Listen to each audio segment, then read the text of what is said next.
Nagmula ito sa isang panatang nilikha na gamit ng On. Ano nangyayari?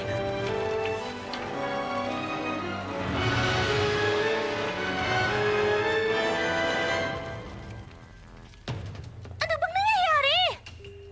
Bakit ganun? Hindi sinasagot ni Kurapika ang tawag ko. Huli na para kumilos tayo.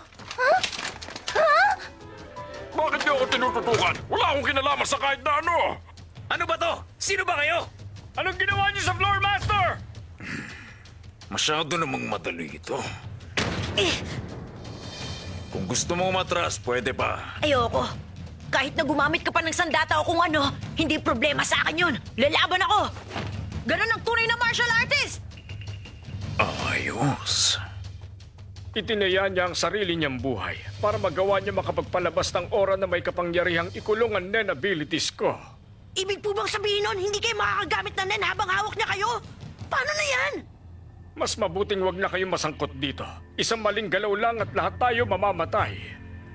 Pero bakit ganun? Bakit naambush siya tayo ng ganun kadali at di man lang natin siya napansin? Oo nga! Kahit gumamit pa siya ng Zetsu, dapat naramdaman pa rin ang N natin! Kapag On ang ginamit para itago ang presensya, imposibleng maramdaman ito. Walang silbi ang N. Ano po ba kasi yung on na sinasabi nyo?